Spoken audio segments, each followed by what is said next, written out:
Good morning दोस्तों, आप लोग को ईडू ग्लोबल 90 में स्वागत है। तब आप लोग बताएं कैसे हैं, कैसा पढ़ाई चल रहा है। आशा करते हैं आप लोग पढ़ते होंगे। मैं भी जितना भी आप लोग को इतिहास के क्रम में, आधुनिक भारत के क्रम में जितना भी वीडियो डाल रहा हूँ उसको सीरियली आप लोग देख रहे होंगे, समझ भी रहे होंगे, याद भी कर रहे होंगे।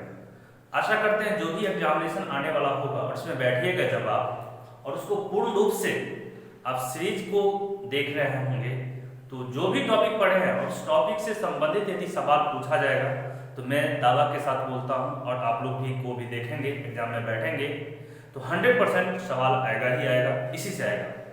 कोई ज़रूरत नहीं है, आप इस चैनल को सब्सक्राइब किए हुए हैं, देख रहे हैं, बेल बटन को दबाए हुए हैं। मैं जितना भी वीडियो अपलोड कर रहा हूँ, आप यदि एक प्रॉपर वे से स्ट्रैटेजी बना के तैयारी कर रहे हैं, प्लानिंग वे से तैयारी कर रहे हैं तो 100% आपको कहीं जाने की जरूरत नहीं पड़ेगा। मैं आशा पूरे विश्वास के साथ आप लोग को ये चीज़ बता रहा हूँ और आप लोग देख रहे होंगे, आप लोग पहले अध्ययन किए होंगे तो इस चीज़ का अनुभव करते होंगे। नहीं, ये जो चैनल पे जो चीज़ सर दे रहे हैं उसका काफ़ी महत्वपूर्ण है। हर एक फैक्ट को, सभी फैक्ट को डाले हुए हैं। मैंने काफ़ी मेहनत करके इस वीडियो को बनाता हूँ, समय निकाल के बनाता हूँ। मुझे बहुत सारा काम रहता है, फिर भी आप लोगों को एक अच्छा स्नेह मिला हुआ है। देखते हैं बच्चे लोग, लाइव वीडियो को देखते हैं, व्यूअर देखते हैं, कुछ कमेंट करते हैं, मुझे बहुत ही अच्छा लगता है। इसलिए मैं एक यूट्यूब पे एक क्रम के हिसाब से मैं वीडियो डाल रहा हूँ। चलिए आज आइए फिर मैं आधुनिक भारत के इतिहास के क्रम में भाग 5 है दोस्तों, और भाग 3 तक मैंने भाग 4 में उत्तरकालीन मुगल साम्राज्य के बारे में मैंने डिस्कशन किया था। किस तरह से भारत में मुगल वंश की स्थापना होती है, किस तरह से मुगल साम्राज्य खत्म होती है भारत में, और किस तरह मुगल वंश का अंत होती है, और औरंगजेब की मृत्यु कब होती है। औरंगजेब की मृत्यु के बाद जितने भी शासक होते हैं और अंततः मुगल वंश की जो खत्म हो जाती है, इसमें कुल 10 शासक बनते हैं औरंगजेब के बाद। और ये जितने भी शासक होते हैं ना, औरंगजेब की तरह, शाहजहां की तरह, हुमायूं की तरह, अकबर की तरह, बाबर की तरह ये कंट्रोल नहीं कर पाते हैं पूरे साम्राज्य को, और धीरे धीरे वहां से पूरे मुगल साम्राज्य का विघटन शुरू हो जाती है, खत्म होना शुरुआत हो जाती है। तो उसी को हम लोग क्रम में देखते हुए मैंने इससे पहले जहांगीर शाह के बारे में बताया था, मोहम्मद शाह के बारे में प्रथम बताया था। तो आइए हम लोग चलते हैं तीसरा टॉपिक पे। तीसरा जो था फर्रुखसियर साहब, जो उत्तरकालीन का तीसरा शासक थे, वो 1713 से लेकर 1719 तक। और दोस्तों इसी काल में काफ़ी चेंजिंग होती है, अंग्रेजों को उसमें काफ़ी सहूलियत हो जाता है अपने व्यापार और अपने अधिकार को जमाने के लिए। साथ साथ मराठा भी बलवान हो जाती है। और आइए इसी के बीच में देखते हैं, आइए जिस तरह से हर एक चीज को, तो फर्रुखसियर को इतिहास में घृणित कायर कहा गया है, क्योंकि सैयद बंधुओं के साथ फर्रुखसियर ने जहांदार शाह को हत्या करवाया था, इसलिए इसे फर्रुखसियर को इतिहास में घृणित कायर कहा गया। तो पूछा जाता है घृणित कायर किसे कहा गया, तो फर्रुखसियर को। बहुत महत्वपूर्ण क्वेश्चन है दोस्तों, आप लोग इसको याद रखेंगे। घृणित कायर किसे कहा गया है, तो फर्रुखसियर को। आइए, फर्रुखसियर सैयद बंधुओं के सहयोग से ही राजगद्दी पर आया था और इसलिए प्रशासन पर सैयद बंधुओं का पूर्ण अधिकार था। दोस्तों हम जानते हैं इससे पहले, फर्रुखसियर से पहले जहांगीर शाह था, और जहांगीर शाह की हत्या सैयद बंधुओं और फर्रुखसियर ने मिलकर हत्या कर दिया था। मगर सैयद बंधुओं ने राजगद्दी पर नहीं बैठता है और फर्रुखसियर को बनाता है। तो बैठ तो गया, मगर जितने भी सरकार का, जितने भी प्रशासन का जो महत्वपूर्ण पद था और इस पर जो अधिकार की बात होती है, डिसीजन की बात होती है, वो सैयद बंधुओं के अधिकार में था। इसलिए कहा गया है फर्रुखसियर सैयद बंधुओं के सहयोग से राजगद्दी पर तो आया, लेकिन इस पे महत्वपूर्ण जो प्रशासन होती है, देश को शासन चलाने की जो व्यवस्था होनी चाहिए, डिसीजन होनी चाहिए, वो था सैयद बंधुओं के हाथ में। चलिए आगे चलते हैं। फर्रुखसियर के समय में ही बंदा बहादुर गुरु गोविंद सिंह का प्रिय शिष्य को हत्या कर दिया गया था। हम जानते हैं दोस्तों, जब इससे पहले दूसरा था जहांगीर शाह ने लोहगढ़ पे आक्रमण करके बंदा बहादुर को वहां से भागना पड़ा, जो कि कहा गया है सो उत्तर मुगल काल या मुगल काल का बहुत ही बड़ा ये विरोधी व्यक्ति थे। तो फर्रुखसियर के समय में ही जो गुरु गोविंद सिंह के प्रिय शिष्य थे बंदा बहादुर, जो जहांगीर शाह के द्वारा इस पर अभियान चला के उसको भगा दिया गया था, ये जान बचाने के लिए भाग गए थे, उसको बंदा बहादुर को फर्रुखसियर समय में ही सैयद बंधुओं के साथ मिलकर और अन्य व्यक्ति से मिलकर उसको हत्या कर दिया जाता है। और कहा जाता है फर्रुखसियर की इसके लिए काफी महत्वपूर्ण इसकी विशेषता अपने समाज के लिए कहा गया है। सो बंदा बहादुर को हत्या करके बहुत ही अच्छा नेक काम किया गया था, उनके शब्दों की बात किया जाए तो फर्रुखसियर के समय में ही बंदा बहादुर गुरु गोविंद सिंह का प्रिय शिष्य को हत्या कर दिया गया था। तो पूछा जाता है गुरु गोविंद सिंह के जो प्रिय शिष्य थे बंदा बहादुर, किसके शासनकाल में किस समय उसकी हत्या किया गया था? तो फर्रुखसियर के समय में। आइए, फर्रुखसियर नहीं, चीन किलीज खान, जिसको हैदराबाद निजाम के नाम से हम लोग आगे जानेंगे, तो फर्रुखसियर नहीं चीन किलीज खान को दक्षिण भारत की 6 साझेदारी प्रदान किया था। आगे चल के इसके समय में मोहम्मद शाह रंगीला के समय में या रंगीला बादशाह के समय में ये खुद का हैदराबाद की राज्य की स्थापना कर देता है। तो वही जो चीन किलीज खान, जो उसको हम निजाम कहते हैं, अब बाद में जाके हैदराबाद निजाम होती है, उसको दक्षिण भारत का जो महत्वपूर्ण 6 प्रांत था, 6 राज्य था, उसको दे दिया गया था। तो फर्रुखसियर के समय में दिया गया था। तो पूछा जाता है चीन किलीज खान या निजाम को किसके समय में दक्षिण भारत का 6 महत्वपूर्ण राज्य सौंप दिया जाता है? तो वह फर्रुखसियर के समय में किया जाता है। और दोस्तों आइए एक महत्वपूर्ण क्वेश्चन और इसके बारे में बताते हैं, ये वेरी वेरी इंपॉर्टेंट है, ये लिखा जाता है। हम जानते हैं कि अंग्रेजों के द्वारा भारत में जो व्यापारिक अधिकार प्राप्त किया गया था वह जहांगीर के समय में किया गया था। जहांगीर के समय शाहजहां आए और शाहजहां के बाद अंग्रेज आए थे, औरंगजेब आए थे। तो औरंगजेब के समय में अंग्रेजों पर काफी नियम लागू किया गया था, उसको काफी कठोर को पालन किया जाता था, बहुत ही सख्त कर देना पड़ता था।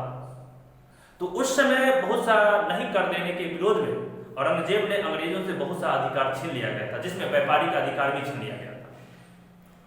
तो उसको पुनः 1717 ईस्वी में फर्रुखसियर के ही समय में जहांगीर के समय जो मिला हुआ अधिकार था वह पुनः प्राप्त कर लिया गया था, जिसको इतिहास में अंग्रेजों के लिए ये जो संधि हुआ था, ये जो महा संधि हुआ था 1707 ईस्वी में फर्रुखसियर के समय में, उसको मैग्ना कार्टा के नाम से भी जाना जाता है। तो देखिए फर्रुखसियर ने सन 1717 ईस्वी में अंग्रेजों को जहांगीर के समय वाला संपूर्ण अधिकार दे दिया गया था। औरंगजेब उसको अपने अधीन ले लिया था। मगर जब पुनः फर्रुखसियर बनते हैं तो 1717 ईस्वी में अंग्रेजों को मिला हुआ जितने भी जहांगीर के समय में अधिकार था वो पुनः प्राप्त कर लेते हैं। तो फर्रुखसियर ने सन 1717 में अंग्रेजों को जहांगीर के समय वाला संपूर्ण अधिकार दे दिया। इसलिए 1717 वाला प्रमाण को ईस्ट इंडिया कंपनी को मैग्ना कार्टा कहा जाता है। वेरी वेरी इंपॉर्टेंट है। और दोस्तों आगे चल के सर सैयद बंधुओं ने मराठा के साथ भी एक संधि करता है, उसमें बहुत ही मराठा को बहुत सा अधिकार दे दिया जाता है उसी के समय में, फर्रुखसियर के समय में। ये भी बात को याद रखना है। सर या सैयद बंधुओं ने मराठा के साथ एक संधि किया था, जिसको इतिहास में मराठाओं के लिए मैग्ना कार्टा भी कहा जाता है। उसमें भी मराठों को मजबूत बनाने की नीति होती है और मराठा को मजबूत बनाता है फर्रुखसियर के समय में, क्योंकि मराठा इससे पहले मुगल साम्राज्य के अधीन था। चलिए आइए, इतिहास में सैयद बंधुओं को राजा बनाने वाला या निर्माता कहा जाता है दोस्तों, क्योंकि फर्रुखसियर को राजा किसने बनाया था? जहांगीर की हत्या करके, तो यही बनाए थे, सैयद बंधुओं ने बनाए थे। आगे चल के रफी उद दर्जात और रफी उद दौला को भी राजा बनाया कौन था? तो क्या कहते हैं, ये भी सैयद बंधुओं ने बनाया था। इसलिए इतिहास में सैयद बंधुओं को राजा बनाने वाला या निर्माता कहा गया। तो पूछा जाता है इतिहास में निर्माता किसे कहा गया है? तो आंसर याद रखिएगा, सैयद बंधुओं को कहा है। या राजा बनाने वाला व्यक्ति किसके नाम से इतिहास में जाना गया है? तो सैयद, क्योंकि अपने समय में खुद राजा को हत्या करवाता था, मगर खुद अपने राजा नहीं बनता था, खुद शासक नहीं बनता था, खुद सुल्तान नहीं बनता था, किसी दूसरे व्यक्ति को बनाता था। इसलिए इतिहास में सैयद बंधुओं को राजा बनाने वाला या निर्माता कहा गया। आइए, फर्रुखसियर की हत्या हुआ था, देखिए जिस तरह से सैयद बंधुओं ने फर्रुखसियर के साथ जहांगीर शाह की हत्या करवाया था, उसी तरह से देखिए कहा गया इतिहास में जैसा को तैसा होता है।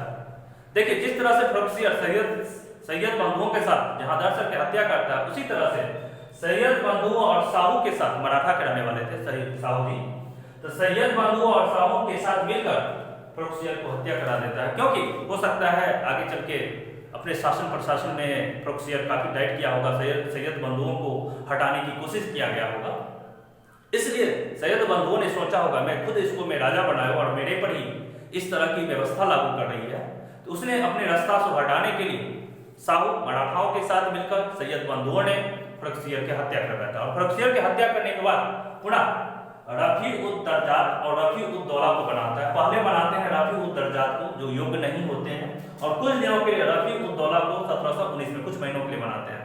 सैयद बंधुओं के द्वारा ही बनाया जाता है, मगर ये लोग शासन योग्य नहीं होते हैं। पुनः इसको हटा के फिर यहाँ पे मोहम्मद शाह रंगीला या रंगीला बादशाह के जो के नाम से हम लोग जानेंगे उनको बैठाया जाता है। चलिए, सैयद बंधुओं ने फ़र्रुखसियर के बाद रफ़ी-उद-दरजात को गद्दी पर बैठाया, लेकिन कुछ माह बाद उसे हटाकर रफ़ी-उद-दौला को बैठाया। ये लोग योग्य शासक नहीं थे। अनेक सैयद बंधुओं को लगा, जनताओं के लगा सुनेंगे ये शासक योग्य नहीं है, ये लापरवाह है, भोग विलास पर ज्यादा विश्वास करता है, राजपाट से इसको ज्यादा विश्वास नहीं रखता था। इसने सैयद बंधुओं ने पहले बनाया रफ़ी-उद-दरजात को और बाद में रफ़ी-उद-दौला को कुछ ही दिनों के लिए बैठाया, फिर पुनः हटा दिया जाता है। तो कहा गया है रफ़ी-उद-दौला को इतिहास में शाहजहां के द्वितीय के नाम से भी जाना जाता है। वेरी वेरी इंपॉर्टेंट है, इसके नाम से तो महत्वपूर्ण क्वेश्चन पूछा जाता है दोस्तों। रफ़ी-उद-दौला को किस नाम से दूसरा जाना था? शाहजहां द्वितीय, या शाहजहां द्वितीय किसे कहा गया था? रफ़ी-उद-दौला को कहा गया, या रफ़ी-उद-दौला को शाहजहां द्वितीय से भी कहा जाता है। और अगला क्वेश्चन, दो महत्वपूर्ण, तीन क्वेश्चन है यहाँ दोस्तों, काफी महत्वपूर्ण है, आप लोग इसको देख रहे हैं, एक प्रॉपर नोट बनाइए। जब तक प्रॉपर नोट नहीं बनाएंगे आप लोग नहीं सीख पाएंगे, इसलिए बार बार कहता हूँ वीडियो के शुरू में भी एक कॉपी एक पेन लेके बैठिए, प्रॉपर वैसे सीरीज बनाइए, याद कीजिए। टेस्ट सीरीज में बहुत ही जल्दी बार बार कह रहा हूँ, कुछ वीडियो डालने दीजिए आप, इसके बाद मैं सीरीज भी स्टार्ट करूँगा, टेस्ट सीरीज स्टार्ट करूँगा, जो आने वाले एग्जामिनेशन के लिए भी रहेगा। मैं ऑनलाइन क्लास भी स्टार्ट करूँगा। तो चलिए, रफ़ी-उद-दौला को शाहजहां द्वितीय के नाम से भी कहा गया, और कहा गया देखिए क्या होता है, मुगल वंश जो स्टार्ट हुआ था ना 1526 ईस्वी में, और जाते जाते 1862 ईस्वी में खत्म हो गया। काफी लंबा था, लगभग 350 साल इसका कार्यकाल था भारत में, मगर इसमें ढेर सारा लगभग 16-17 शासक बने। तो 16-17 शासक में मुगल साम्राज्य में या मुगल वंश में सबसे अधिक दिनों तक राजा बनने का जो नाम है वो अकबर का है, और सबसे कम दिनों तक यानी शासक बनने वाला, मुगल वंश की बात कर रहा हूँ, मुगल शासक की बात कर रहा हूँ, मुगल साम्राज्य की बात कर रहा हूँ, तो मुगल वंश या मुगल साम्राज्य के अंतर्गत सबसे कम दिनों तक शासक बनने वाला व्यक्ति कौन था? तो वे थे रफ़ी-उद-दौला, जिसे शाहजहां द्वितीय भी कहा गया है। तो देखिए, सबसे कम दिनों तक मुगल बादशाह रफ़ी-उद-दौला थे, और सबसे अधिक दिनों तक मुगल बादशाह या मुगल वंश के शासक के रूप में अपना जो योगदान दिए थे अकबर ने दिए थे। दोस्तों, आशा करते हैं आप लोग वीडियो देख रहे हैं, तो वीडियो देख रहे हैं तो अच्छा लगे तो वीडियो को थोड़ा सब्सक्राइब कीजिए, बेल बटन को दबाइए, शेयर कीजिए, जितने भी व्हाट्सएप फेसबुक है उसमें डालिए। उससे क्या होगा, जो जरूरतमंद बच्चे हैं उसको आसानी से आपके माध्यम से इस बच्चे को इस तरह की वीडियो मिलेगा। मैं तो इस चैनल पे ढेर सारा वीडियो डाला, भारतीय राज्य व्यवस्था और संविधान का वीडियो जब देखिएगा तो आप अचंभित हो जाएगा, इतने सुंदर से मैंने इसको समझाया। लगभग 27-28 वीडियो अभी तक डाल चुका हूँ, लगभग 10-15 वीडियो और डालना है। तो उसको एक आप धीरे धीरे, अभी तो चैनल स्टार्ट हुआ है, मैं आशा करता हूँ आप जब भी देख रहे हैं ना तो उसको पहले सब्सक्राइब कीजिए। मैं ये वीडियो, मेरे चैनल काफी, इस पर काफी चीज देने वाला हूँ, मैथमेटिक्स का भी, रीजनिंग का भी दूंगा, करंट अफेयर भी पढ़ाऊंगा, बट अभी सीरियली है। मुझे बहुत सा 1-2 टीचर का भी मैंने लिस्ट बनाया हूँ, वो भी आप लोग को इस चैनल पे पढ़ाएंगे। मैं चाहता हूँ इस चैनल को एक अच्छे इंडिया लेवल पर मैं एक अच्छे एजुकेशन दूँ।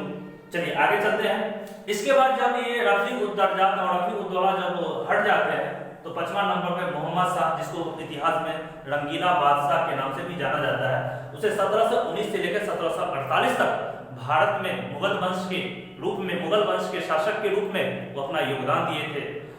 इसलिए मोहम्मद शाह रंगीला बादशाह, इसलिए मोहम्मद शाह को रंगीला बादशाह इसलिए, रंगीला शाह इसलिए कहा गया क्योंकि ये भोग विलास पर ज्यादा विश्वास करते थे, राजपाट से कम विश्वास रखते थे। अपने राजकाट को छोड़ के अन्य कार्य में काफी रुचि रखते थे। हमारे देश में या हमारे साम्राज्य में इनकी बात किया जा रहा है। मोहम्मद शाह जब थे शासक, तो उनके साम्राज्य में क्या हो रही है, क्या शासन व्यवस्था चल रही है, किस तरह की सैनिक की व्यवस्था किया जाए, किस तरह से जनताओं त्रस्त है उसकी समाधान किया जाए, उन पर उनका योगदान नहीं था, उन पर उसका विश्वास नहीं था, उन पर उसका ध्यान नहीं था। लेकिन अन्य कार्य को छोड़ के, सब कार्य को छोड़ के घूमना फिरना, भोग विलास, इसमें अधिक रुचि रहता था। इसलिए मोहम्मद शाह को रंगीला बादशाह के नाम से भी जाना जाता है। और ये पचमा थे, यानी रफी-उद-दर्जात और रफी-उद-दौला के बाद मोहम्मद शाह आए और वह 1719 से लेके 1748 तक मुगल वंश के शासक रूप के काम करते थे। आइए, मोहम्मद शाह को रंगीला बादशाह भी कहा गया। मोहम्मद शाह सैयद बंधुओं के ही सहयोग से गद्दी पर आया था, इसलिए तो उसे निर्माता या राजा बनाने वाला कहा गया है। इससे पहले फर्रुखसियर भी उन्हीं के सहयोग से बना था।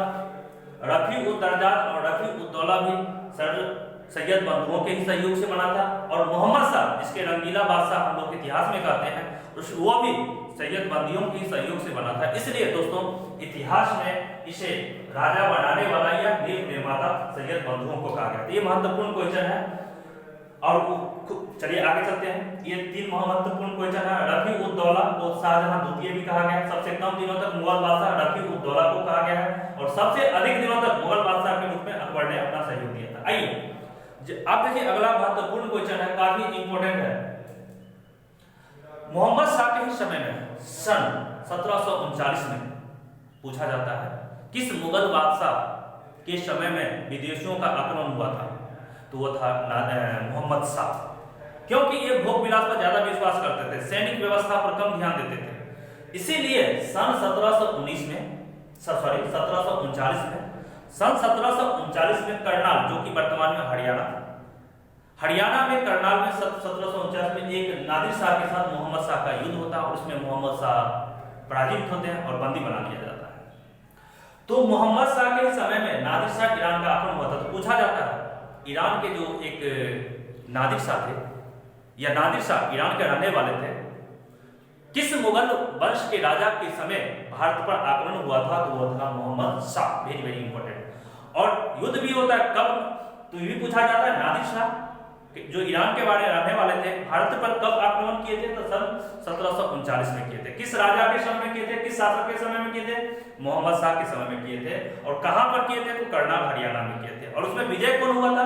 तो विजय इसमें जो हुआ था ना, उसमें नादिर शाह हुआ था।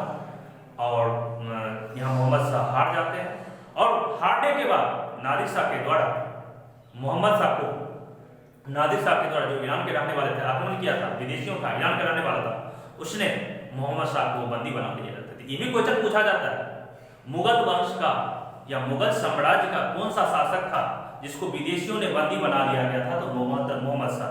क्योंकि मैं पहले ही बोल दिया हूं, ये एक प्रकार की रंगीला मूड का आदमी था, भोग विलास पर ज्यादा विश्वास रखता था, रुचि रखता था, अपने राजपाट से ध्यान नहीं रखता था, अपने राज्य की किस तरह से सुदृढ़ बनाया जाए, मजबूत बनाया जाए, विदेशियों के आक्रमण से बचा जा सके, उस पर उसका कोई योगदान नहीं था, कोई विश्वास नहीं था, कोई ध्यान नहीं था। इसलिए नादिर शाह ने इसका फायदा उठाया। ईरान के जस्ट बगल में था, इसकी सारी बात जानकारी इसको मिल चुका था और आक्रमण करता है और मोहम्मद शाह को हराता है, बंदी भी बना दिया जाता है। तो नादिर शाह ईरान का नेपोलियन। आज अगला क्वेश्चन हम जानते हैं, मोहम्मद शाह को पराजित किया। और ये भी पूछा जाता है दोस्तों, ईरान का नेपोलियन किसे कहा गया? तो होगा नादिर शाह। नादिर शाह ईरान का नेपोलियन। दोस्तों, मैं आपसे एक कमेंट बॉक्स में आपसे जानना चाहूंगा, मैं इसको प्राचीन में बताऊंगा, भारत का नेपोलियन किसे कहा गया? वेरी वेरी इंपॉर्टेंट है, आपको ये बताना है कमेंट बॉक्स में। भारत का नेपोलियन किस शासक को कहा जाता है इतिहास में? आपको बताना है, मैं इंतजार करूंगा आपके आंसर का। चलिए, एकमात्र मुगल शासक जिसको विदेशियों ने बंदी बनाया था, मोहम्मद शाह, मैंने अभी बताया। चलिए आगे चलते हैं। अंतिम मुगल शासक जो मयूर सिंहासन पर बैठा था, मोहम्मद शाह।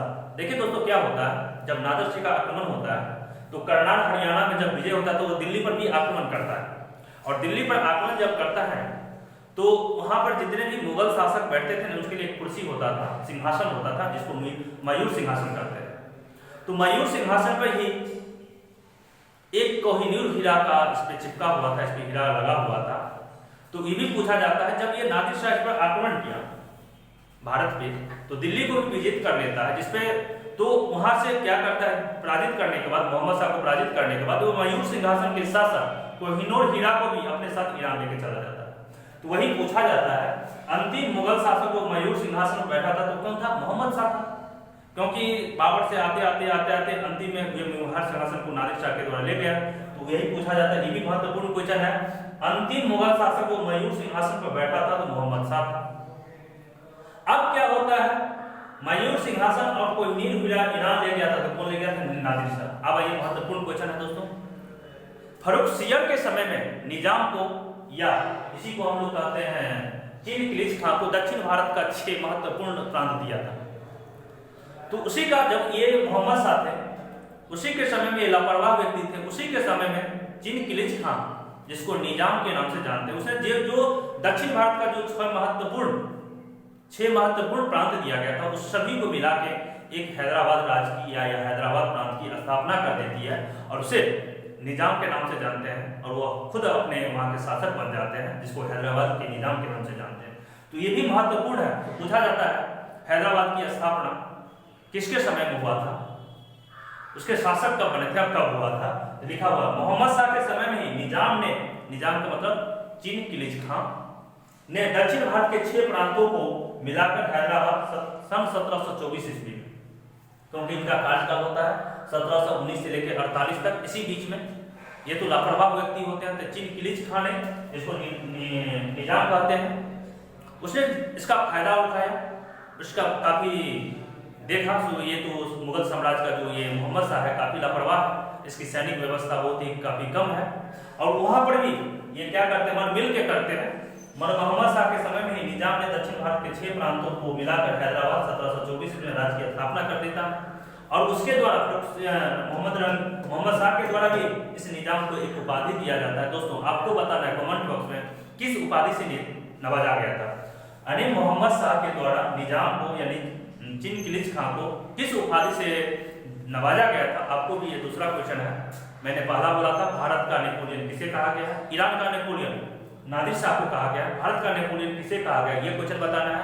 और निजाम को मोहम्मद शाह के द्वारा कौन सी उपाधि प्रदान किया गया था सन 1724 में, जब हैदराबाद राज्य की स्थापना की। दोस्तों आशा करते हैं आपने वीडियो देखा, अच्छा लगा होगा। यदि कोई समस्या है तो मुझे कमेंट कीजिए, सर ये इस तरह की समस्या है, मैं ये जानना चाहता हूँ, मुझे ये चीज़ की टॉपिक पर डिस्कशन किया जाए, एग्जाम नज़दीक है, तो मैं ये कोशिश करूँगा समय निकाल कर आपके लिए ये बनाऊँ वीडियो। और मैं बहुत ही कम समय में ज़्यादा बातों को सम्मिलित करने की हर एक वीडियो में कोशिश करता हूँ, इसलिए मैं आप लोगों से आशा करता हूँ वीडियो को बराबर देखें और दूसरे को भी दिखाने का प्रयास कीजिए। आप लोग अंत तक वीडियो को देखते हैं, उसके लिए भी बहुत बहुत धन्यवाद आप लोगों को। जो नहीं देखते हैं, थोड़ा बहुत देखते हैं तो कोई फायदा नहीं मिलेगा। अब यदि प्रॉपर वे से पढ़ाई कर रहे हैं, अंत तक देखने के बाद ही आपको पता चलेगा वीडियो में क्या क्वालिटी है, क्या चीज़ है, सर क्या बता रहे हैं, तभी जाके आपको बेनिफिट होगा। तो आशा करते हैं आधुनिक भारत के इतिहास में भाग 6 था और भाग 5 था।